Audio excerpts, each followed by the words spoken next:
Alexandre Dubé. Une rigueur incontestable. Le président américain Donald Trump a finalement suspendu pour 3 jours l'entrée en vigueur de nouveaux droits de douane. On a un petit sursis jusqu'à vendredi. D'un côté, le président, sur son réseau social Truth, a indiqué qu'il y avait bel et bien un accord commercial global là, sur la table avec le Canada, qu'on devait rédiger tout ça. Or, Mark Carney, lui, dans sa déclaration, est beaucoup plus nuancé. Là. Il parle de progrès, notamment dans les pourparlers, pour reprendre ses mots exacts. Quand on regarde un peu là, le contexte, on se dit, mais qui croire entre les deux? Marc-André Leclerc est analyste politique. Salut Marc-André! Bonjour Alexandre. Bon, comment tu vois ça? Est-ce que la vérité est quelque part entre les deux? Ouais, mais je pense, Alexandre, on se fait niaiser solide, là. Sérieusement. Ah ouais, il n'a pas dans. Mais non, mais c'est parce que le premier message, tu viens de le résumer, c'est M. Trump hier sur ses médias sociaux, puis je veux dire, il n'a pas d'entente, là. c'est en plus, Alexandre, bon, fait que là, ça, c'est arrivé tard hier soir, puis là, ce matin, en me levant, j'ai lu le décret, là, présidentiel, là, sur le site, là. Ben, si on se fie à ça, là, tu sais, parce que dans son décret, M. Trump explique pourquoi il donne cette pause-là, là, jusqu'à minuit 1 le 22 août. Ben, c'est comme si M. Carney avait concédé sur tout, là. Sur l'alcool, sur les produits laitiers, sur le secteur automobile. Là. Hey, Donc, ça va ruer d'un brancard? Ben non, c'est ça, c'est quasiment impossible là, que M. Carney ait signé une entente là, avec autant de concessions lorsqu'on lit le décret. Donc, ce qu'on entendait hier durant toute la journée du côté d'Ottawa, c'est qu'il n'avait pas d'entente, qu'il ne s'attendait pas à ce que M. Trump accepte ce qui était sur la table à dessin. Donc, on s'est couché tard, comme on dit, mais il n'a pas d'entente. Puis en plus, dans le message de M. Trump, Alexandre, Keystone XL, là, le problème, c'est même pas au Canada. Le problème, c'est aux États-Unis. C'est Joe Biden qui a tiré après. On n'a pas, même Justin Trudeau, qui n'était pas l'ami des pipelines, il était pour ce projet-là. Fait ça, là, ça a même pas rapport dans l'équation. C'est pas le Canada qui bloquait ce projet-là. Fait que ça peut pas être vu comme une concession canadienne, là. C'est pas nous qui bloquait ça. Donc, tu vois, là, c'est encore une fois du gros n'importe quoi.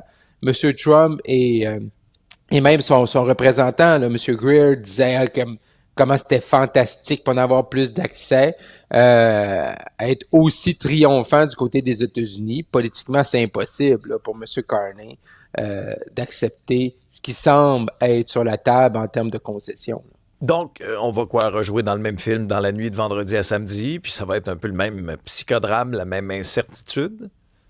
Oui, c'est ça qui est triste, parce qu'on reste dans l'incertitude. Qu'est-ce qui va arriver d'ici vendredi soir? On va encore attendre vendredi toute la journée, puis que là, finalement, peut-être on va repousser ou il va les imposer, mais clairement, moi, je vois pas. Quand on lit les propos de M. Carney, Alexandre, on voit bien qu'on n'est pas dans la zone des buts, là. Il y a encore beaucoup de progrès à faire. On dit qu'on a avancé, mais encore beaucoup de travail. Donc, clairement, ce qui est sur la table présentement n'est pas satisfaisant pour le Canada, là.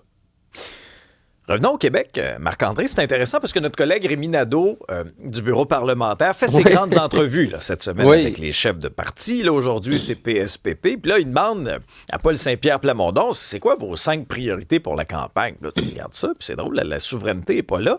Ajoute à ça, Marc-André, aussi, cette précision que le chef du Parti québécois a fait hier sur ses réseaux sociaux en disant il n'y aura pas de référendum tant que Trump est au pouvoir. Alors ça nous mène là, au plus tôt en janvier 2029. Comment tu vois cette sortie-là de PSPP? Est-ce qu'il n'avait pas le choix dans le contexte actuel de réitérer un peu ce calendrier-là? Et est-ce que tu penses qu'il va aller chercher davantage d'appui? Moi, je pense pas qu'il va aller chercher nécessairement davantage d'appui. Il se donne peut-être des opportunités à son 30% être capable de revenir vers le 35% puis vers une majorité. Mais je le vois pas, Alexandre, parce qu'il reste néanmoins que si tu n'en veux pas de référendum, il te dit qu'il va en faire un entre le 21 janvier 2029 et le déclenchement de la campagne en 2030 qui devrait arriver autour du 27 août 2030. Là. Donc, tu as une fenêtre de 585 jours là, où tu peux faire un un référendum. Mais là, il y a quand même puis je suis content que tu apportes l'entrevue avec notre collègue Rémi Nadeau au journal, parce que là, c'est une chose de dire je vais en faire un quand Trump sera pas à Maison-Blanche, mais là, c'est même plus une priorité. Puis, tu sais, lisez le livre bleu, on en a parlé, puis on passe à autre chose. Ce qu'il veut éviter, M. Saint-Pierre Plamondon, c'est d'être la question de l'urne. Il veut pas que ce soit comme ça l'a été déjà dans le passé, tu sais, à savoir est-ce qu'on bloque un troisième référendum. Il veut ramener, puis c'est louable, là, mais il veut ramener ça dans le sens de faire la question de l'urne sur le bilan de la coalition Avenir Québec et de Mme Fréchette et puis de M. Legault en passant. Mais c'est tout le contraire de ce que Paul Saint-Pierre Plamondon nous a dit. Puis il y a plein d'articles, hein. Comment M. Saint-Pierre Plamondon, là, beau temps, mauvais temps, malgré les turbulences, il allait faire un référendum, puis c'était le temps, puis c'est le moment. Il dit qu'il va encore en faire un. Ça, il n'a pas dit le contraire. Il dit toujours qu'il va en faire un dans le premier mandat. Probablement que Trump, sans Trump, Alexandre, il serait arrivé pareil en 2029. Parce que tu arrives la première année, puis ces consultations, tu arrives à la troisième année de ton mandat, tu fais ça en 2029. Mais là, aujourd'hui, il rajoute une bûche dans le poêle en disant hey, c'est même pas des 5 priorités. Là. Fait que, tu sais, vraiment, on veut. Et puis c'est ça qu'on va suivre là, ensemble pour les 47 prochains jours. Là. C'est est-ce qu'il va en reparler, monsieur Saint-Pierre Plamondon, du référendum de la souveraineté du pays? Clairement, avec l'entrevue de ce matin avec Rémi Nadeau, il ne veut plus en parler. Ben, moi, ça m'a quand même étonné de ne pas voir ça dans les 5 priorités quand il a répondu à la question. Maintenant, j'entends son argument, mais surtout, Marc-André, on sent qu'il y a un ajustement là, dans la stratégie du Parti québécois. Mais, tu sais, hier, c'était prévisible aussi. Là. Tu parles de l'incertitude. Là. Tous les autres partis ont brandi cette carte-là en disant hey, là, vous allez nous étendre ça, l'incertitude, là, sur plusieurs années plutôt que de faire ça en début de mandat. Aïe, aïe, aïe, ça promet, en tout cas pour la campagne. Là, on a beaucoup parlé des départs à la coalition. Ouais. Beaucoup de ténors là, qui ont choisi de ne pas se représenter. Certains avaient dit qu'ils se représentaient, puis finalement ont changé d'idée. Il y avait beaucoup de flou entourant la candidature de Nathalie Roy, hein, qui est présidente de l'Assemblée nationale. Là, elle se représente. Elle a accordé une entrevue un peu particulière à la Joute hier, parce que là, dans le fond, elle se présente, mais là, elle veut revenir comme présidente de l'Assemblée, mais est-ce qu'elle va défendre la plateforme de la coalition? Qu'est-ce que tu as retenu de sa position? Elle ne défendra pas de plateforme. Moi, Alexandre, hier, j'ai jamais vu ça. Beaucoup de respect pour Mme Roy. Je pense qu'elle a fait un bon travail comme présidente de l'Assemblée nationale. Oui, quand tu es présidente, tu dois être neutre, là, puis tu participes pas aux réunions du caucus à chaque semaine. Mais là, dans cette idée-là de dire très candidement à notre collègue Paul Larocque, de dire, ben moi, là, tu sais, je défendrai pas de plateforme, je vais attaquer personne.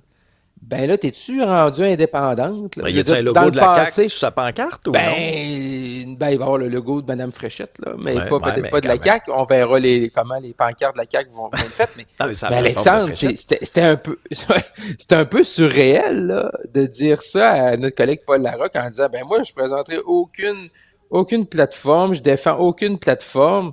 Ben là, tu te présentes avec Mme Fréchette ou t'es indépendante, là? Et déjà, elle nous dit, moi, je vais être encore présidente. C'est pour ça que je veux être neutre, puis tout ça, puis je vais pas attaquer personne. Puis, mais dans le fond, est-ce que Mme Roy va faire campagne? Elle va aller voir les gens, mais elle va leur dire quoi? Élisez-moi, Jean de Montarville, je vais être présidente de l'Assemblée nationale en toute neutralité. Ouais. Il y en a eu d'autres. Moi aussi, ça me fatigue. Il y en a eu d'autres, là. Je veux dire, Madame Roy, là, autant Québec qu'à Ottawa, elle n'est pas la première personne à être président ou présidente de l'Assemblée nationale ou de la Chambre des communes à se représenter. Une fois rendue en élection, elle a le droit, Mme Roy, d'être partisane. Là. Puis elle veut se faire élire pour une formation politique. Là. Donc, je sais pas, c'est comme, elle se représente pour la CAQ avec Mme Fréchette. Elle a apprécié ce qu'elle a vu de Mme Fréchette depuis le 12 avril, depuis que Mme Fréchette est chef de la CAQ. Mais elle le fait, mais, tu sais, je fais pas de politique. C'est un peu spécial. Bon, il faut être ouvert. Des fois, on dit qu'il faut faire de la politique autrement. Mais disons que c'est très particulier. Ben, c'est parce qu'il y a comme une séquence, là, c'est-à-dire que tu te présentes d'abord comme député. Hein? Après ça, ben là, on choisit éventuellement un ou une présidente de l'Assemblée nationale. Là, tu sais, sa pancarte, là, ça va pas être écrit « Élisez-moi pour être à nouveau présidente de l'Assemblée nationale. » Ben non. Sur la pancarte, Ben non. ça va être équipe Christine Fréchette. Tu sais, tu te fais élire. Moi aussi, ça m'a fatigué, ça. Mettons, Mme Fréchette, elle va se promener. Là, bon, puis elle va faire des tournées. Là. Mettons qu'il y a un rassemblement partisan en fin de journée, là, soit dans Montarville ou juste à côté. Là. Il y a plein de circonscriptions dans Montérégie 450. Mme Roy, elle va-tu? Parce que là, Mme Fréchette, là, elle va attaquer quelqu'un, elle va attaquer PSPP, elle va attaquer M. Milliard, elle va attaquer Éric Duhaime, elle va faire des attaques partisanes, elle va faire un ralliement des troupes. Mme Roy, elle va-tu là? Peut-être. Fait que quand il va y avoir une attaque partisane, Mme Roy va sortir de la salle, puis après ça, elle va revenir quand Mme Fréchette va parler de son plan, mais elle ne veut pas non plus défendre le programme de la CAQ. Fait que je ne sais pas ce que Mme Roy va dire en campagne à ses électeurs.